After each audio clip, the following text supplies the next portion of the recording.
Introduction. The secret to real wealth. Making money is easy. Keeping it? That's where the game begins. Save Your Money teaches you how to master your habits, control your spending, and build real freedom, $1 at a time. It's not about living cheap, it's about living smart. Every dollar you save today builds the life you dream of tomorrow. Chapter 1. The Illusion of Wealth. We live in a world that celebrates spending, not saving. Everywhere you look, social media, ads, influencers, the message is clear. Buy more, feel better. But real wealth isn't about how much you show, it's about how much you keep. True success begins when you stop measuring your worth by possessions and start valuing peace of mind. The illusion fades once you realize that financial freedom is silent, calm, and invisible to others. This chapter invites you to redefine wealth, not as a display, but as stability. Chapter 2. The Power of Awareness. You can't save what you don't understand. Most people drift through life unaware of where their money goes, but awareness changes everything. Track your spending, not to punish yourself, but to wake up. Notice the small leaks, the subscriptions you never use, the daily coffee that drains your savings, the emotional purchases. Awareness isn't restriction, it's liberation. When you know exactly where your money flows, you begin to direct it toward your dreams, not your impulses. Chapter 3. The Rule of the First Dollar. Saving doesn't start when you have extra money. It starts when you respect your first dollar. Pay yourself first, always. Before you pay bills, before you eat out, before you spend on anything, put something aside, even if it's a small amount. That act rewires your brain. It tells your subconscious that you come first. Over time, this habit becomes your strongest form of self-discipline. It's not about how much you save, it's about how often you choose to save. Chapter 4. The Art of Living. Below your means. Luxury isn't owning more, it's needing less. The truly rich don't chase trends, they master simplicity.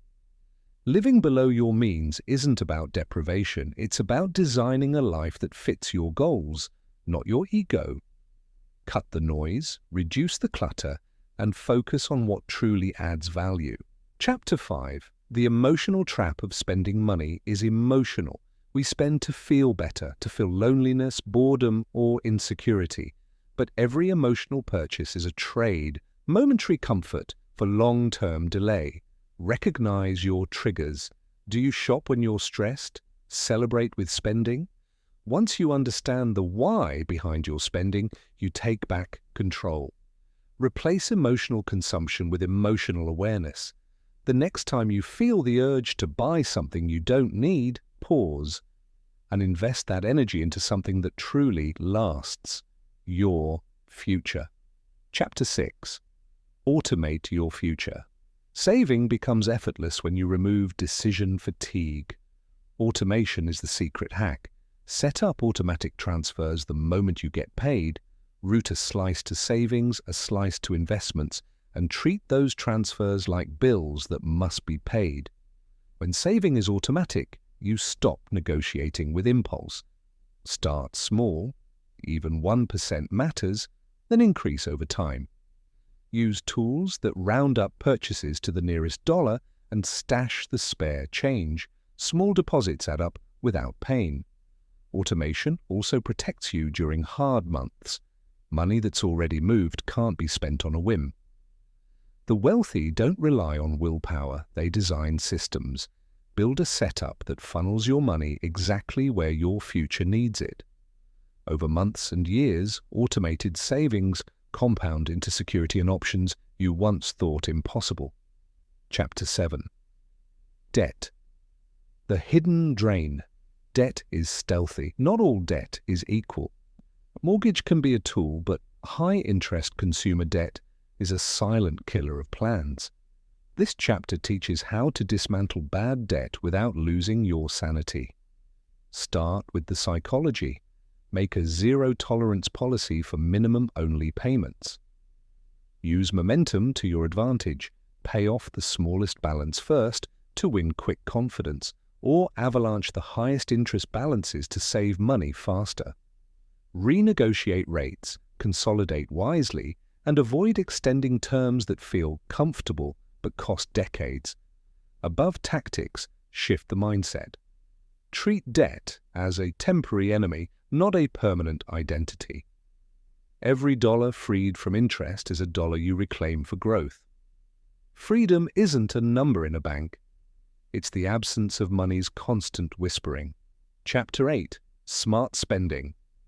Where to splurge and where to saving isn't about living like a monk.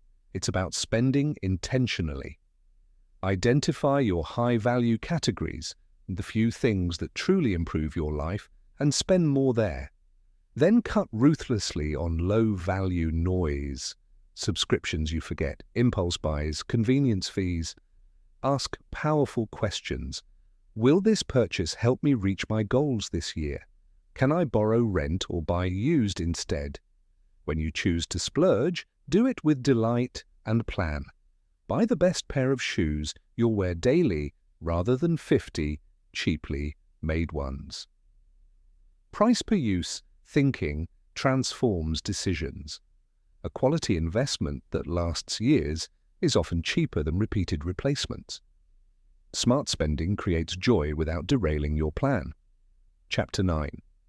Investing for beginners. Start small, learn fast. Saving secures, investing grows. You don't need a fortune to begin. Start with simple, low-cost index funds or beginner-friendly investment apps, and prioritize education over speculation. Diversify more by owning slices of many companies rather than betting all on one hot tip. Reinvest dividends, set up recurring contributions, and resist the urge to time markets. Compounding is the quiet miracle. Even modest monthly investments accumulate dramatically over decades. Learn the basics: asset allocation, fees, tax-advantaged accounts, and the difference between saving goals and investment horizons. The goal is steady, boring progress. Small, consistent moves beat dramatic swings. The bravest investors are not those chasing overnight riches. They are those who show up month after month. Chapter 10. Building an unbreakable emergency fund security starts with liquidity. An emergency fund prevents life's shocks from becoming financial cataclysms. Aim to build a buffer that covers basic expenses for 3 to 6 months, then expand as your responsibilities grow. Treat it like an insurance policy you fund aggressively when life allows. Keep it accessible but not too easy to raid. A high-yield savings account or short-term liquid vehicle works best. Use windfalls and bonuses to top it up rather than one-off splurges. With an emergency fund, you don't panic sell investments after a market dip. You sleep through storms. Safety isn't glamorous, but it's the scaffolding for courageous choices. When your base is secure, you can take intelligent risks that build real wealth. Chapter 11. Designing a budget that actually breathes a budget is not a prison. It is a blueprint for calm. The wealthy know this instinctively. Budgets that succeed are flexible, unforgiving to waste, and merciful to human needs. Most people approach budgets like punishment, line item lists of things they must give up. That's why budgets fail. The secret is designing a budget that breathes rigid where discipline matters, flexible where life requires it, and motivating where progress must be felt. Begin by framing budget categories as roles rather than restrictions. Think of your money in buckets that reflect identity and priorities: essentials for survival, investments for growth, protection for safety, and joy for life. Each bucket has a purpose. Essentials cover rent, food, insurance. Investments are automatic savings and long-term accounts. Protection houses emergency funds and insurance. Joy is not indulgence but reward for discipline. When each category has a role, cutting waste feels like trimming dead branches, not amputating a limb. Next, embrace the rhythm of rolling budgets. Instead of a static plan, use a 30 or 60-day cycle to calibrate. At the end of each cycle, review and adjust. If you overspent in one category because of a meaningful event, shift funds rather than guilt. If you consistently underspend on learning or health, reallocate from low-value subscriptions. Rolling budgets keep your plan responsive to real life and prevent the demoralizing outcome of everything must be perfect thinking. Automate the parts of the budget meant to be automatic. Bill pay, savings, and recurring investments should move without your daily negotiation. Automation is a budget's best friend. It reduces friction and eliminates temptation. But don't automate everything. Reserve room for discretionary choices that keep life enjoyable and prevent rebellion. The trick is to automate what builds your future and choose deliberately what brings you present joy. The budgeting conversation must be honest and kind. Many people hide purchases from themselves or lie about spending as if they can trick the future. Instead, practice non-judgmental honesty, log transactions without moralism, and ask, what story is this spending telling? Is it boredom, social pressure, habit, or real need? The answer guides the corrective step. Replace shame with curiosity, and your financial plan will transform from a list of prohibitions into an experiment in becoming the person you want to be. Finally, attach clear signals of progress to the budget. Monthly balance increases, percentage savings milestones, or number of days without impulsive spending are measurable wins. Celebrate micro wins. A budget that recognizes progress becomes psychologically sustainable. You will stop viewing restraint as deprivation and start regarding it as empowerment, because every dollar saved becomes a vote for the life you're building. Chapter 12. The Psychology of Scarcity versus Abundance. Money is an external resource, but the rules we obey around it are often internal, driven by scarcity or abundance mindsets. Scarcity thinking makes people hoard impulsively, fear loss, and chase short-term solace at long-term cost. Abundance thinking, by contrast, allows for generosity, strategic risk, and patient accumulation. This chapter explores how to shift the internal story so saving becomes natural. Scarcity speaks in urgent language. Spend it while you can. You'll miss out. This is a one-time offer. It reverberates when resources felt tight early in life or during economic shocks. The mind trained in scarcity treats money as a finite problem to be managed by panic, which leads to either hoarding or splurging when opportunity appears. Abundance reframes the narrative. Resources can be grown. Time and compounding work for you. Strategic postponement yields freedom. The challenge is not the external economy, but the inner interpreter that reads signals as either threat or opportunity.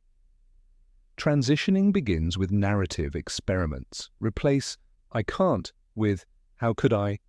or "What small step is possible?" When faced with a purchase, pause and ask, "Is this in service of the life I want or a bandage for a feeling?"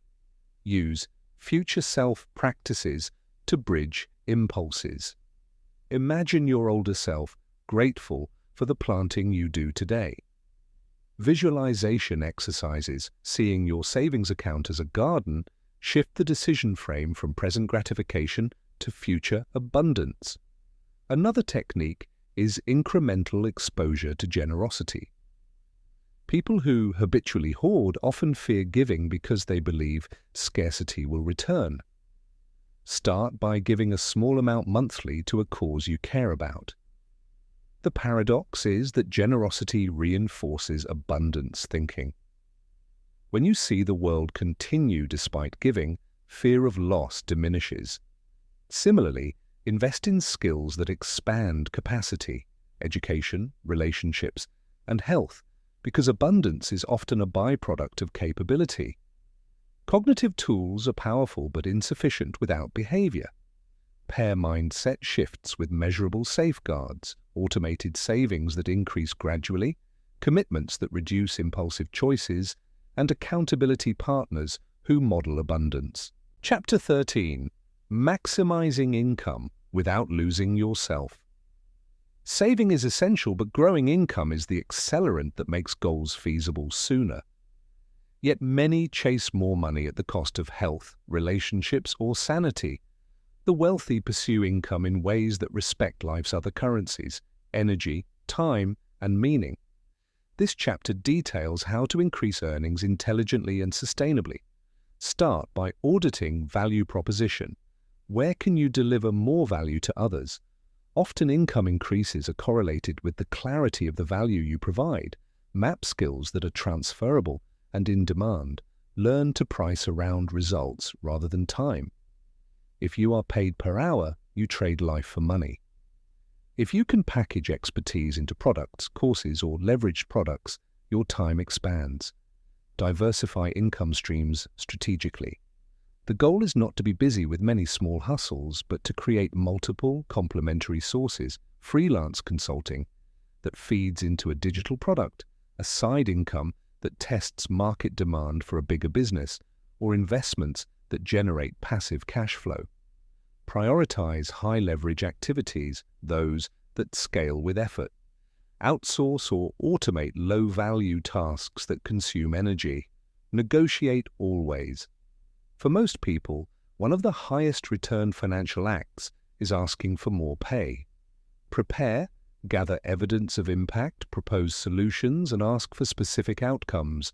If employer environments are unreceptive, design an exit strategy that keeps optionality. Many wait until resentment accumulates. Proactive negotiation keeps dignity and income aligned. Chapter 14. Taxes, fees, and the invisible. Erosion of wealth earnings are gross. Take home is net. Many people overlook the invisible erosion: taxes, fees, interest, and friction that quietly eat returns. The wealthy pay close attention to these drain points and engineer around them. This chapter teaches respectful tax optimization, fee awareness, and how to protect gains legally and ethically. First, understand your tax code basics. Use tax-advantaged accounts where possible, retirement vehicles, education savings, and accounts with preferential treatment. Those who prepare early amplify compounding by sheltering gains. When appropriate, use business structures and deductible expenses to align your tax burden legally with value creation. Consult a qualified professional. Sloppy DIY tax moves often cost more than the fees saved. Second, watch fees like a hawk. Investment fees, banking fees, and service charges reduce long-term returns disproportionately. Prefer low-cost index funds, negotiate account fees, and consolidate services when it reduces cost without creating risk. The difference between a 2% fee and a 0.5% fee compounds enormously over decades. Fees are the silent wealth killer. Attacking them is one of the highest return, low-effort moves you can make. Third, manage payment friction. Credit card interest and late fees are devastating. Use cards to track and accrue benefits, but pay balances fully each month. If debt exists, prioritize paying interest-heavy instruments first. Refinance when rates and terms make sense. The point is to minimize the cost of staying afloat so more money can go to growth. Chapter 15. Smart credit. Using borrowing as a tool, not a trap. Credit itself is neutral, a tool that can either amplify your plan or sabotage it. The wealthy use credit strategically to buy appreciating assets, leverage businesses, or smooth cash flow, not to finance consumption that depreciates. This chapter reframes credit education, so borrowing becomes intelligent. First, know your credit score drivers: payment history, utilization, length of history, mix, and new inquiries. Good scores are earned through on-time payments and conservative utilization. Avoid penny-wise, pound-foolish moves like closing old accounts that lengthen credit history for a short-term emotional win. Second, distinguish between good and bad credit, mortgage debt for a home that appreciates, or business lines for investments that generate returns are instrument-grade borrowing. High-interest consumer debt or repeated minimum payments are psychological traps. Use credit for leverage, not as a lifestyle enhancer. Third, harness intro offers and build relationship banking. Introductory rates can be used smartly for short-term financing of growth projects, provided exit plans exist. Relationship banking, having a trusted financial institution with whom you converse, opens negotiation possibilities for rates and terms. The wealthy don't treat banks like adversaries, they treat them as partners when alignment exists. Fourth, always plan for liquidity to cover credit commitments. Borrowing without a repayment strategy is speculation. Use real cash flow models, conservatively stress-tested, so emergencies do not force ruinous decisions. Responsible borrowing is a capacity multiplier. Irresponsible borrowing is an anchor. Chapter 16. Compound interest, your most loyal ally. If a single force defines long-term wealth, it is compounding. Einstein reportedly called it the eighth wonder of the world. Many call it the quiet miracle that turns pennies into fortunes. This chapter dives into practical ways to put compounding to work. Early, often, and with discipline. Start early. Time is the multiplier. Even modest contributions made decades early outperform aggressive late-life savings because interest compounds on interest. Automate contributions monthly and let the market do the heavy lifting. Resist the temptation to cash out early. Compounding punishes withdrawals. Second, favor low-cost, diversified vehicles that capture market growth without speculative noise. Index funds, broad ETFs, and dividend reinvestment plans are practical instruments. Reduce fees and taxes to keep compounding efficient. Reinvest dividends and capital gains. Small returns reinvested systematically create exponential growth. Third, let compounding influence behavior. When you view money as seeds rather than trophies, spending decisions shift. A few dollars saved regularly become persistent fountains. Use calculators to visualize decades of consistent saving. Seeing numbers over time creates motivation to persist. Fourth, compound your learning and networks. Knowledge and relationships compound too. Invest in skills that pay returns for years and cultivate networks that create opportunities repeatedly. Intellectual compound interest is often more valuable than financial compounding when it leads to higher earning capacity.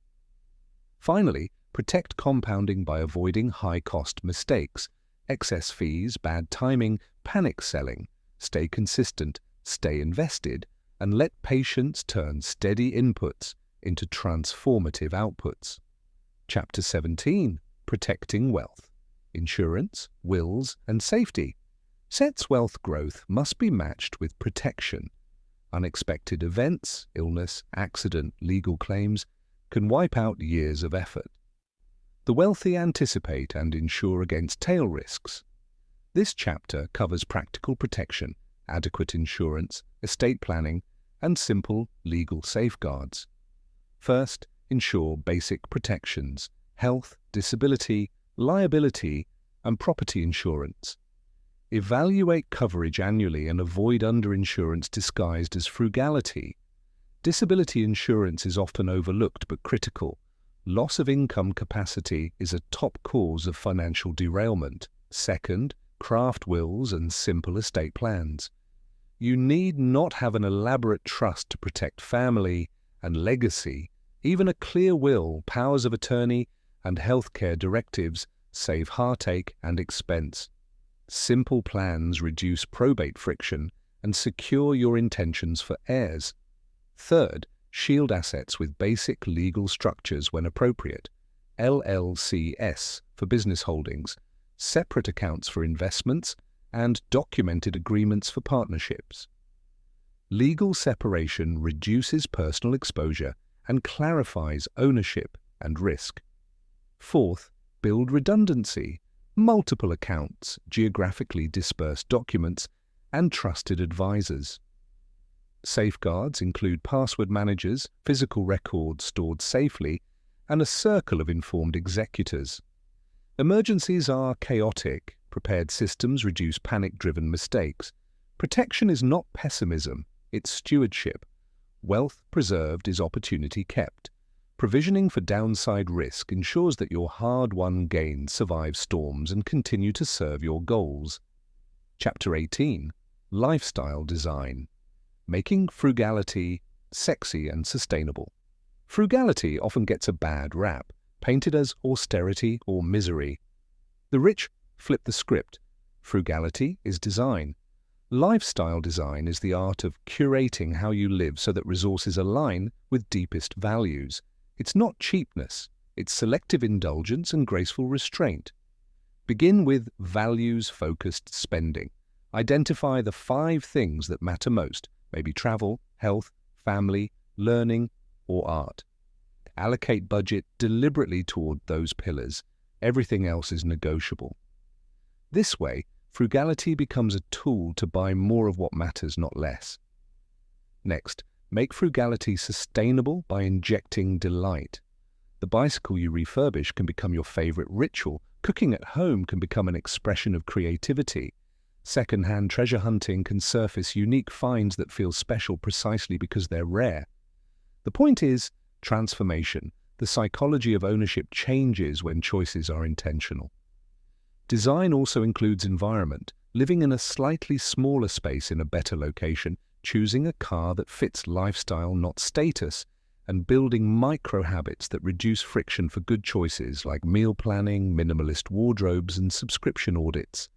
Optimization matters less than consistency. Small daily rituals compound into a life that feels abundant without requiring infinite income. Chapter 19. Scaling savings into lasting wealth. By the time you've mastered budgeting, debt control, insurance, and compound interest, a new question arrives. How do you turn disciplined saving into generational wealth? The jump from having reserves to owning a future is not about a single brilliant move. It's about scaling systems, multiplying leverage, and reallocating risk intelligently. This chapter is the practical bridge between being good with money and being built for wealth. First, think like an engineer. Systems over one-off wins. Savings are fuel, investments are engines. If you keep stuffing cash into a basic savings account, you're winning safety but losing opportunity. The wealthy build an engine that turns savings into diversified holdings that generate returns. That engine has multiple parts: equity investments, real estate, business equity, intellectual property, and it's fed by consistent automated deposits. Your job is to design the engine and let time do the heavy lifting. Real estate is often the first scaling lever for many people. It offers cash flow, inflation hedge, and a tangible asset that can be improved. But successful real estate investing is not a beginner's lottery ticket. It requires underwriting, understanding local markets, managing risk, and building a team: broker, property manager, contractor. Start small. A single rental in a stable neighborhood, purchased with conservative leverage and positive cash flow. Learn property cycles, tenant selection, and maintenance economics. Over time, scale prudently, refinance to pull out equity for new deals only when the numbers make sense, not to fund lifestyle inflation. Equity investments, business ownership, or shares in companies are another powerful lever. Owning a piece of an enterprise multiplies upside because businesses can scale revenue without proportionally scaling your time. If you work for an employer, think about building a side business that fills a real market need. If you invest in stock markets, prefer broad, low-cost index funds for the core and add selective, researched positions for optionality. The wealthy blend passive indexing for stability with tactical bets where they hold informational or skill advantages. Don't ignore leverage's double edge. Debt can amplify returns or magnify losses. Use leverage when cash flow is stable and downside is protected.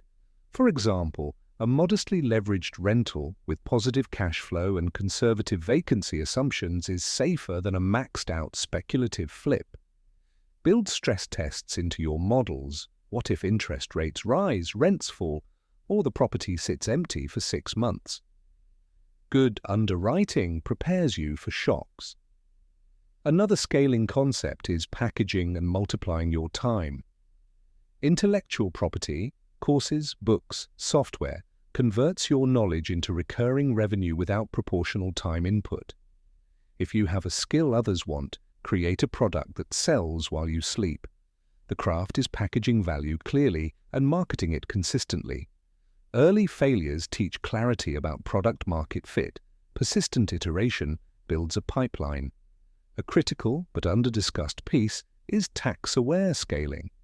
The wealthy don't evade taxes, they plan around them. Use tax-advantaged accounts aggressively, understand depreciation schedules for property, and consult professionals for legal tax strategies as your complexity grows.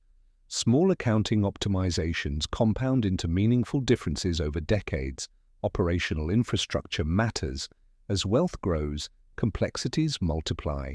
Legal, tax, estate, and management issues. Build a trusted team, financial planner, CPA, attorney, and a mentor or peer group who's done this before. Pay for quality advice early. The cost of bad decisions compounds faster than advisory fees. A sound ops stack lets you scale without losing sleep. Finally, cultivate patience and an iterating mindset. Scaling wealth is not a straight line. Mistakes will happen. Bad tenants, market downturns, a business idea that falters. The wealthy treat setbacks as information. They adjust ratios, reallocate capital, and keep the engine running. Protect your principal while pursuing growth. Maintain liquidity for opportunities and emergencies, diversify to reduce idiosyncratic risk, and preserve the psychological stamina to outlast cycles. In the end, building lasting wealth is engineering patience, not predicting miracles. Chapter 20. Passing on freedom. Legacy, teaching, and financial independence. Wealth that ends with you is fleeting. True financial success grows in value when it becomes a bridge that lifts others. Building a legacy is not only about dollars, it's about the systems, lessons, and values that survive you. This final operational chapter focuses on translating wealth into freedom for future generations and designing a life that is both abundant and purposeful. Start with clarity about what legacy means to you. For some, it's family security, education funds, debt-free home, and a portfolio that eases stress. For others, it's philanthropy, foundations, scholarships, and causes that carry forward values. Legacy planning begins with conversations with your partner, your children, and trusted advisors. Ask what matters most: character, opportunity, service, or continuity. Your financial architecture should map to those priorities.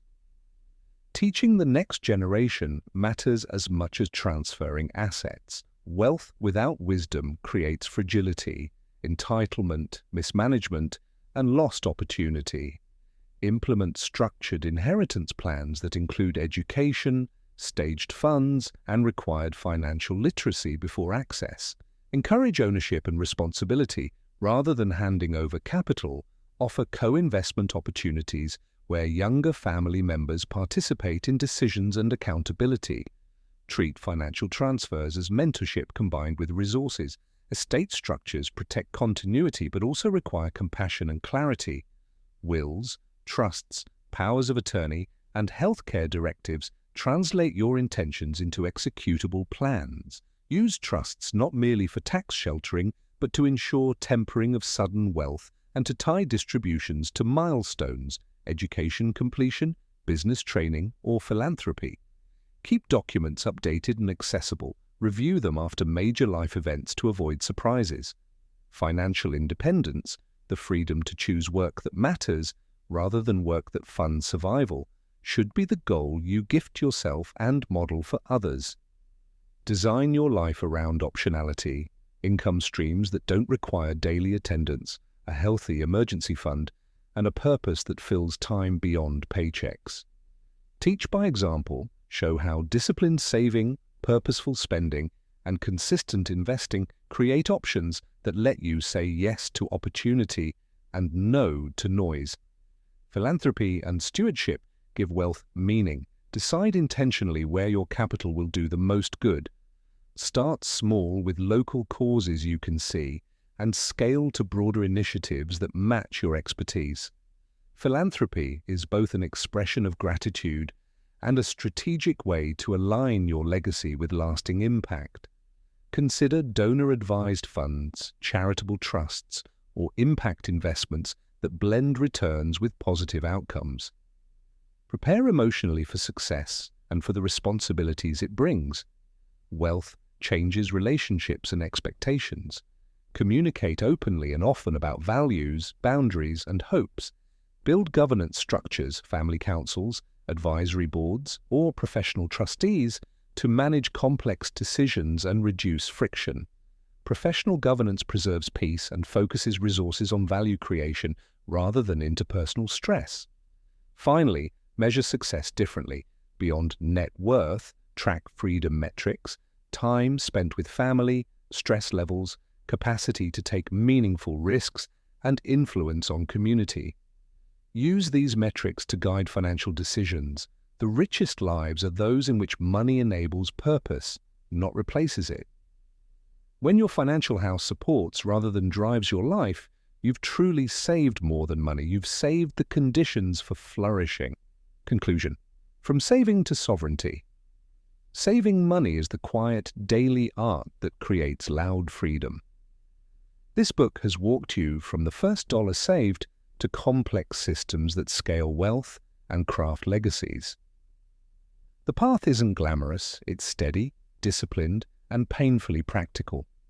But that's the point. Real financial power accumulates in small, habitual acts. Automated savings, careful budgets, sensible investments, protecting downside, and purposeful giving.